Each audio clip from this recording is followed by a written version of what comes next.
Alright guys, so in this video I'm going to talk about pointers and tips on how to stay safe when you travel to Colombia. In this video, I'll go in depth about ways to blend in and not bring attention to yourself as a tourist or expat. Colombia is a beautiful country, no doubt. There's really nice people by and large. I've been coming here since 2017, so that's about 4 years, más o menos, without ever being involved in any incident. All right, so yeah, things can happen at any moment to anybody, including me. But there are ways to minimize certain dangers that come with being a foreigner abroad. And these following tips can be applied to different countries, but in this case, we're going to apply it to Colombia. Now, don't forget to subscribe to the channel and hit that notification bell, as you'll be the first to know when I drop a new video. So let's get it.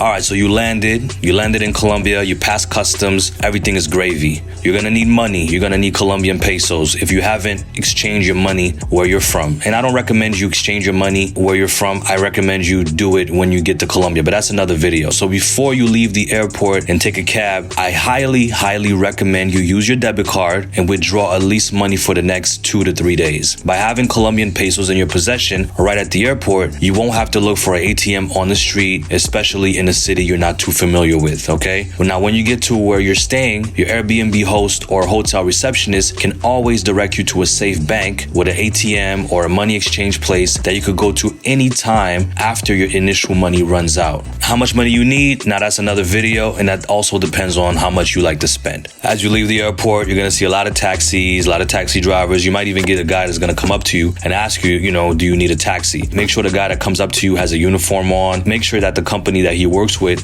looks legit, right? So usually they're yellow cabs, and if they're not yellow cabs, they are taxis with, big logos on them. I wouldn't recommend you get into a car that doesn't look like a taxi, especially at the airport, okay? So you made it to your hotel or Airbnb.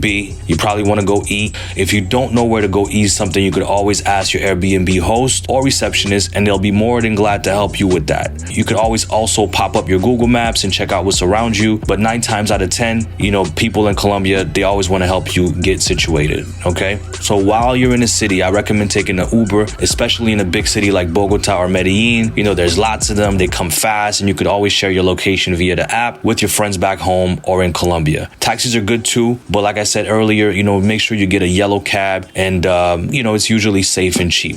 While you're in a taxi though, try to always keep your phone away from eyesight, because you'll notice there's lots and lots of motorcycles, and sometimes a taxi driver will have the windows down. You having the window down while taking videos of the scenery around you will expose you to a quick grab and go. The grab and go is basically the motorcycle driver getting next to your car, or the guy behind the motorcycle driver getting next to your car and snatching the phone right out of your hands. It happens quite often in Colombia. So keep your valuables tucked away while you're in the cab, okay?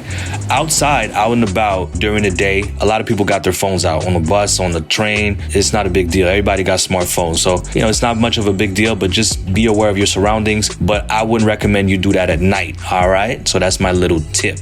So I want to talk about attire.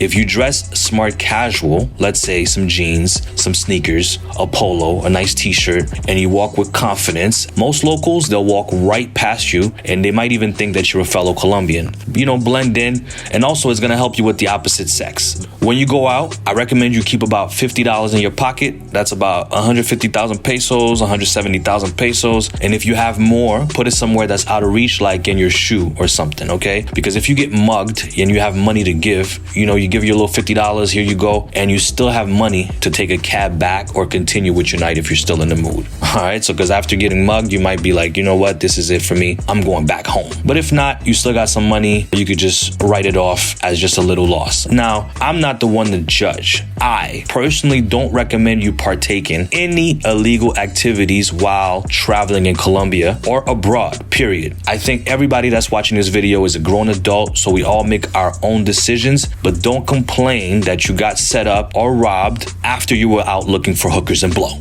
okay?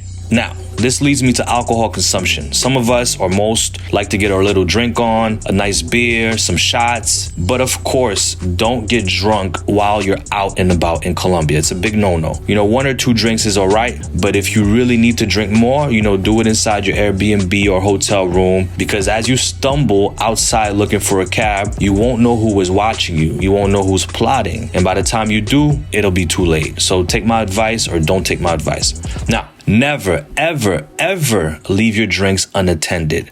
I wouldn't do it in Florida. I wouldn't do it in Montreal. And I definitely wouldn't do it in Colombia. Order your drink. Keep your eyes on your drink. Keep your eyes on what you're about to sip on. And if you bring a girl back to your apartment or your hotel room and you want to have drinks there, you pour the drinks always, you know. Also, if you invite somebody back to your apartment, your valuables, keep it locked away. You know, keep your eyes on things that are valuable and keep your eyes on your guests. Now, I talked about money earlier, taking money out while, you know, you're in the airport before leaving. But when you're in Colombia, if you need to take out money as much as possible inside a mall or even a grocery store. They all got ATMs in there. It's a lot safer than taking it out on the street somewhere. I don't know how much you like to spend, but if you were talking regular consumption, enough for transportation, a little Uber, some food, some drinks for the day, in my experience, you won't need more than 60 to 100 bucks, you know? Keep the rest of your money in your hotel room or Airbnb. Don't carry your big wad of money. You know, I also recommend you keep the small bills in one pocket to buy food, you know, street food, and keep your big bills in another pocket. Okay? That way you don't, when you take out the money, you don't take out a big wad of money and draw attention to yourself, okay?